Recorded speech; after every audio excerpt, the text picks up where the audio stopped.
Hey friends, what's up? Ash here with Gents. Welcome back. Thank you for joining me. You, my friend, are the real MVP here. And today what we're doing is we're going over 25 different designer fragrances that are must-owns. Yes, fragrances that should be welcomed into your collection with open arms, or at the very least, you should check these out. You should be aware of them. This is part 2. I did part 1 a little bit ago, and now we're diving deep, neck deep, into some more designer scents. So let's check them out.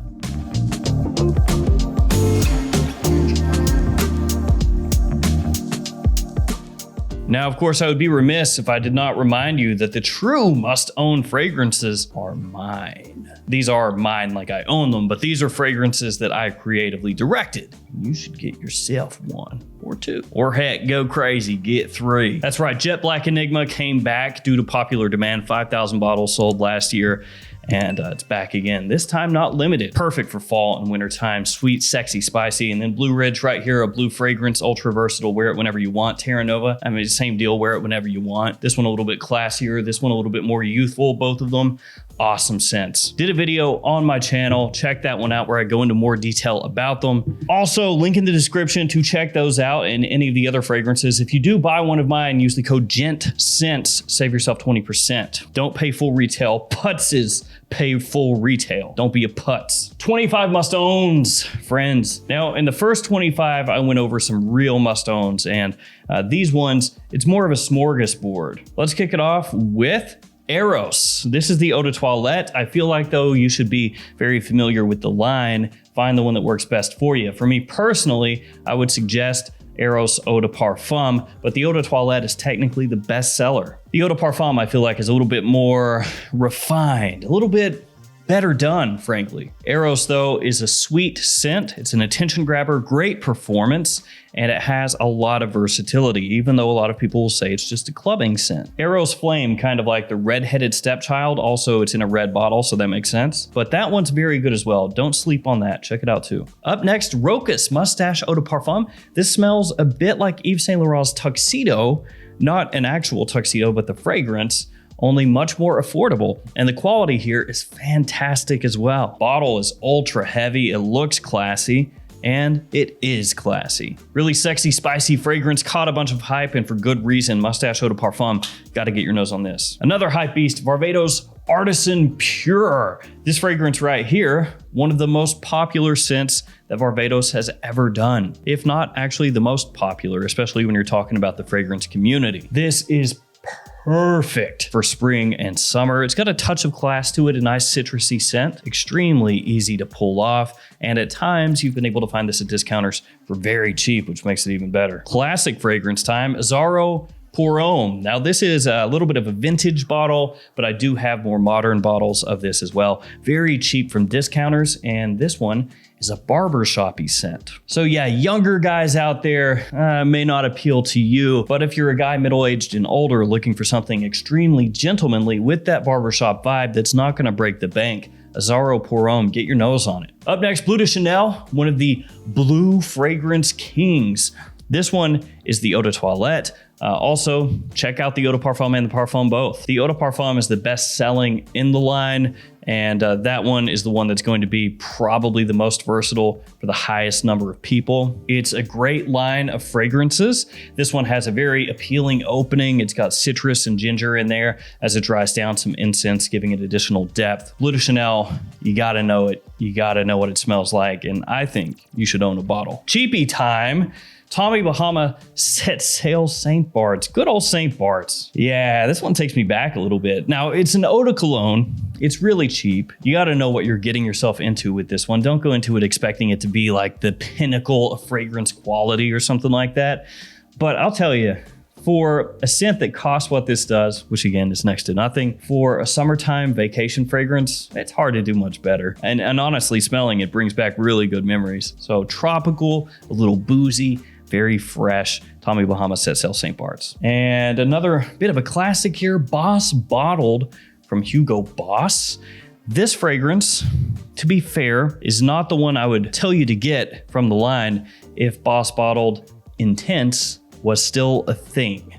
but that's been killed off. There were 2 versions of that, Eau de Toilette and Eau de Parfum. Unfortunately, both discontinued. So I'll just say Boss Bottled, the original.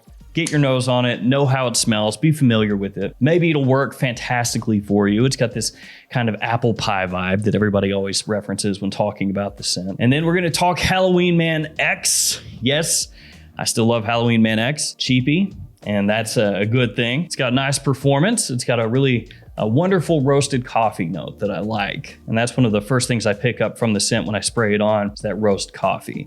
It has like a slight burnt edge to it. I think it's really well done, again, considering the price. Performance is there. It's a good compliment puller, much more so than you might expect. And for the entire Halloween line, this, I think, is the best one. Let's do a Chrome next. Azzaro Chrome Aqua. Not the most hyped of the Chrome flankers, but a good one. And I would say that Azzaro, especially here lately with the Chrome line, has put out good quality stuff for the price point you can pick them up for. Again, we're talking at discounters. Chrome Aqua is green. It's got an aromatic flair to it. Of course, aquatic notes as well. It's in the name. And as I've said a million times, this stuff actually smells amazing in the cold. Like in wintertime, Chrome Aqua just really opens up. It's very icy and refreshing. Okay, this one, I gotta put it in here, but fair warning, it is not a safe blind buy. So keep that in mind. Encre Noir by Lalique. Now you can go ahead and mark me down as one of the people that thinks that Encre Noir is one of the best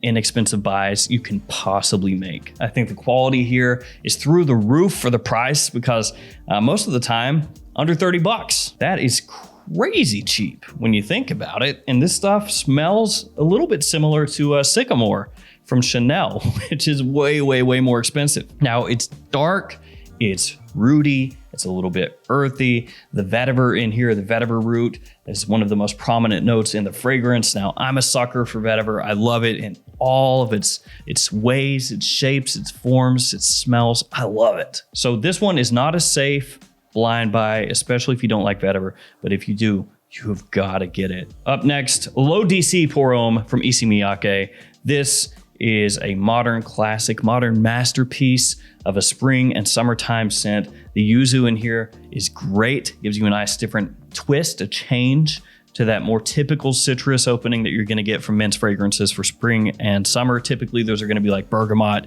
and grapefruit and sometimes mandarin orange, but no, you get hit with that yuzu here and it's done very well. Low DC a little bit is overshadowed by fragrances like Acqua di Gio that were really big in the same time period, but I think this is just as good. It's right up there. Okay, we just talked about vetiver with Encre Noir. Now let's talk about vetiver again, this time Bois de Vetiver from Karl Lagerfeld. This one is also cheap, just like Encre Noir, but this is a much different take on vetiver. So Encre Noir, that, as I said, is a bit darker, it's rootier, etc., as I already said. This is fresher, it's a bit sweeter. It's almost like you made a blue fragrance based around vetiver. Like that's almost the idea that they went with here, because in the opening you've got orange, you have mint, so it's very, again, fresh, it's brisk, it's enlivening, it's easy to wear. And then as it dries down, you've got that vetiver with a little bit of patchouli, but it's not like overly dark or anything like that, and some amber also. So this one, extremely wearable and easy kind of jumping off point into vetiver if you're a little afraid of the note. After that, CH Min from Carolina Herrera. Big old compliment beast right here. Now it's well known for having sort of a grassiness in the opening, like a little bit of a green grassiness. And I know that sounds like it would be off-putting, especially when you look at the other notes here and it's got like a sugary sweetness to it, some leather in there as well. But interestingly, it all comes together and it works. And really nicely. Great versatility. Maybe the performance could be slightly amplified, but I think even just taking it as it is great at pulling compliments, at pulling attention, and it's a very different fragrance, at least in terms of what's coming out nowadays. It's got a different kind of scent profile to it. After that, let's talk about this big boy right here, Mugler Cologne. Yeah, Mugler Cologne still works, still a classic. Look at that green coloration to it. Nowadays, it doesn't come like this unless you get an older bottle, I guess. And they changed the name. Instead of just Mugler Cologne, now it's Mugler Cologne Come Together. It's a very soapy fragrance, very clean, great for spring and summer daytime use and to the office as well. Keeping it moving, we'll go next with Gucci Guilty Black. Now, Gucci Guilty, not a fragrance line that a lot of people are going to admit to liking, but if you're looking for a versatile scent, a compliment pulling scent, one that pretty much everybody's going to like with a green flair to it, very clean, very fresh, this is perfect. The focal point of the fragrance is orange blossom, lavender, a bit of woods and green notes. Still yet though, I actually like it a lot, and I've got 2 bottles of this stuff, so yeah. And then what have we got here? Another Chrome. Yeah, Chrome Extreme this time. This is a fragrance that a lot of people will say is a good alternative to Acqua di Gio's Profondo at a much more affordable price. Now, of course, it doesn't smell exactly like Profondo. I always have to throw that out there, but it is going to get you a similar style. You know, it's in the same family. Aquatic notes, a nice mandarin orange off the top, extremely easy to wear, very appealing. Chrome Aqua and Chrome Extreme for the price, I think, are both worth checking out. And Chrome Pure is actually really good as well. Let's keep it moving with Rocus Mustache. Wait, we already did that one. Oh, yeah, the Eau de Toilette this time. Now, don't be confused. Rocus Mustache Eau de Toilette and Eau de Parfum do not smell similar at all. I noticed some people out there, they'd be like, that makes no sense. Why would you have one that's Mustache Eau de Toilette and then one that's Mustache Eau de Parfum and have them be completely different smelling fragrances? You would think that the Eau de Parfum would be like a richer take on this, but it isn't. This is more of a throwback style fragrance. It smells a little bit similar to something like Dior Eau Sauvage. So it has this lemony opening, which again is going to harken back to the 40s and 50s, which I mean, it actually says right there on the front, original 1949. So you know to an extent what you're in for here. After that one, La Nuit de l'Homme, Yves Saint Laurent. This is the Eau de Toilette, the original La Nuit de l'Homme that made everybody go crazy. Cardamom in here is frankly amazing smelling. It's great. There's no other way for me to describe it there. I'm not gonna say, oh, it's okay. No, I love it. Pretty much everybody does. It's a wonderful evening fragrance, great nighttime fragrance. I mean, La Nuit de l'Homme, the night of the man, pretty much tells you what you need to know. There are so many flankers of this. If La Nuit de l'Homme Bleu Electrique was out, I'd tell you to get that one, but in the US, that's very hard to find. And jumping off with La Nuit de l'Homme into that whole ball pit of La Nuit de l'Homme and L'Homme flankers from YSL, there's worse fragrances to start with than the original La Nuit de l'Homme, but man, there's a bunch of them out there, those flankers. Then we got Cavalli Uomo here. Now, to be fair with Cavalli's line, their Uomo line, this is not the best one. I think Deep Desire, La Notte, the Golden Anniversary Edition, Silver Essence, actually every single flanker that came after this, I would rather have. But in a cruel twist of fate, this one is the one that you can pretty much always find at discounters, and the flankers are becoming harder and harder to find. Wonderful violet forward fragrance. It's another one that's quite easy to wear and has good versatility to it. But I would say, with the Cavalli Uomo line, keep your eyes open for the other ones. And then we got Cool Water. Just dab it off Cool Water, the original Cool Water. Yes, it has been worn to death. Yes, people have rocked this for a long time, but it's for good reason. It smells a bit similar to Green Irish Tweed, only this is infinitely more affordable, done by the same perfumer that did Green Irish Tweed. So obviously, you know, it's in that same style. Very green, yeah.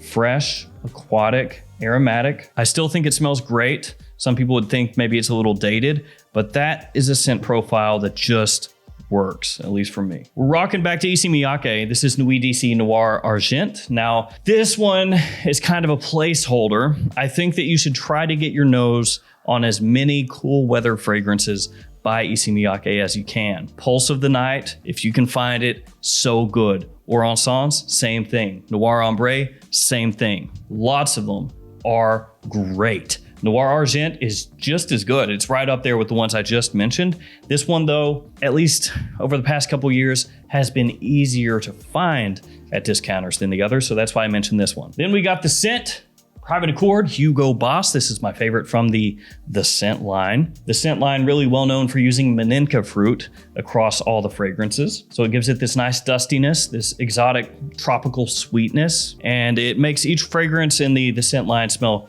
quite unique. This one has a coffee note I very much enjoy, along with cacao. Really well done. Polo Blue Gold Blend from Ralph Lauren. There are some fragrances in the Polo Blue line that I think are not all that great. This one though, one of the best. You have that blue fragrance wearability to it, but it's a little bit classed up, dressed up, a little more elegant. Still has that compliment factor, that little bit of fruity sweetness, but it has incense in here as well. Love Gold Blend, one of the best in the Polo Blue line, hands down. After that, Icon from Dunhill. This is the original Icon. And this one is one of those fragrances that for a cheap price, man, you just get a killer deal. So much bang for your buck. It's got a good amount of pepper in here, neroli. It's got that vetiver kind of woodiness as it dries down. It is a great office fragrance, a great casual fragrance, signature scent. I mean, you can really rock this whenever you want. And Dunhill Icon is one that did get a decent amount of hype when it came out. People were very impressed. They were like, wow, Dunhill did that. I can't believe it. The performance is good. The presentation is good. The fragrance is good. Wow. And then they came out with a bunch of flankers afterwards. Some of those really missed the mark and kind of killed off a lot of the momentum that this line had. Last fragrance, Uomo Signature from Ferragamo. The original Uomo in the Ferragamo line is also very good. This is essentially like taking that original Uomo, ramping everything up a bit, giving it more push, more pop, more body, more nuance. It's quite sweet. It has a really nice coffee note to it as well. Stands out in fall and winter time. Big time compliment puller, like most of these other ones as well. And that one is one that I was afraid was gonna be like close to impossible to find. It had disappeared off all the discounter websites and I thought the worst, but it's back up there again. So at least for now, we're good. So there we go, 25 more must own designer fragrances. Next up, indie and niche. Thank you guys for hanging with me. Please stay safe out there and I'll see you again tomorrow with another fragrance video. See you later.